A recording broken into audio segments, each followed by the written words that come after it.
ادب خدمت شما دوستان عزیز. امید که جور و صحتمند و سرحال بوده باشین و روزگار خوب خوش داشته باشین.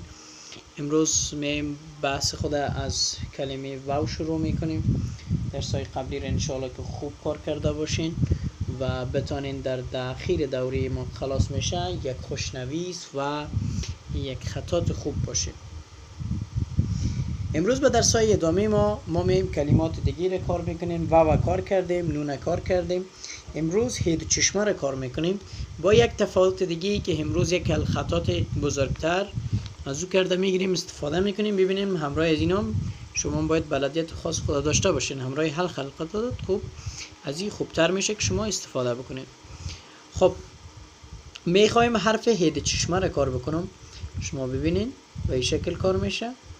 قسمت 1 الی 2 نقطه بیشتر می، بعد مرحله اول تمام میشه، می به مرحله دوم قسمت و این قسمتش بسته به این قسمت و ازیجا میری به این طرف.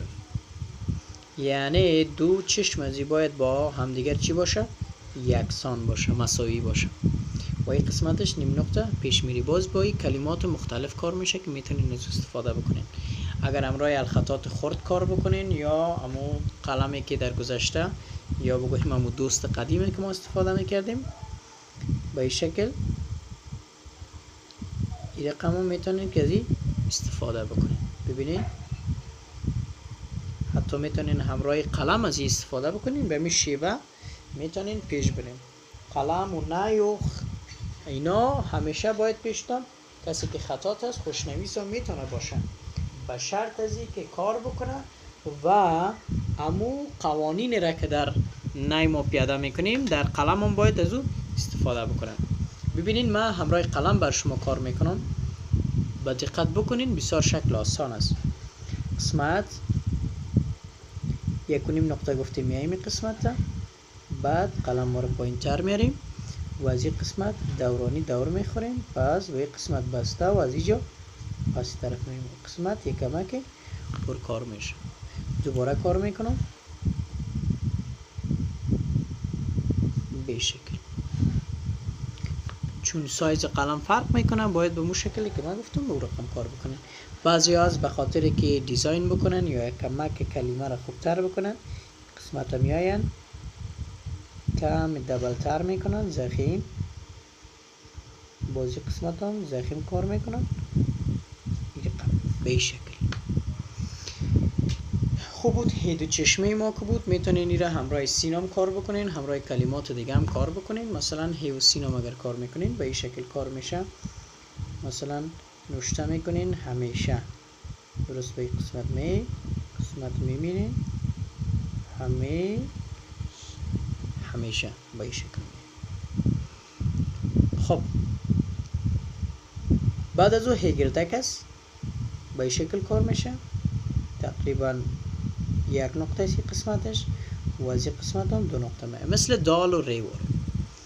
بعد از او یا هست. یا را ببینیم به این شکل به این رقم نیم نقطه 1 نقطه که به این برسه و این قسمتش تقریبا 3 نقطه است. قسمتش 1 نقطه 1.5 نقطه قسمتش و اینجا امو معمولا امو 3 نقطه ما هست به این شکل. بازم براتون کار میکنم. یک یای دیگه هم داریم که به نام یای هندی میگنش. از اون معمولا استفاده میشه که از قسمت چپ شروع میشه و میره به طرف راست. قسمتش 1 2 3 نقطه است و از این قسمتش به شکل دورانی کار میشه. قسمتش نیم نقطه سر خط کرسی بالا. در اوایل میگن این از شکل دولفیل گرفته شده. در کتاب دیدم میگه به این شکل دولفیل هست. به این شکل دولفیل است و از دولفیل گرفته شده. این ما میتونیم که با خطات بزرگ هم کار بکنیم. ساده هست. با مو نظر به نقطه قلم ما استفاده میکنیم. قسمتش میکنیم نقطه 3 نقطه را میگیریم. بعد از این قسمت میریم دورانی و این قسمتش نیم نقطه بلندتر میکنیم. قسمتش 3 نقطه و این قسمتش 9 الی 11 نقطه باید باشه. بعد یک حرف دیگه هست به نام لام الف لا هست. میتونین روم کار بکنین. قسمت الف ما یاد ماست که 3 نقطه است، قسمتش 1.5 نقطه پیش مییم، بعد یک الف دیگه در داخل از کار میکنیم. بازم ببینیم به این شکل بازم کار میکنم.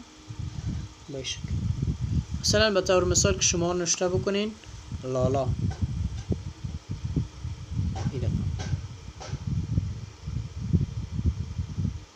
یا وحید چشما نوشته کنین که هیچ. به این شکل جی ما خوانده بودیم که از قسمت میه و دورانی دور میخوریم. به این شکل قسمتشم نیم نقطه. این شکل کار بشه. امید که درس امروز خوب یاد بگیرین، کار بکنین، مشق بکنین. وقتی برای ما روان میکنین پس دوباره ما مشکلاتش دوایز براتون میگم، میتونید که از اون استفاده بکنین و حل بکنین. موفق و کامیاب باشین. خدا نگهدار.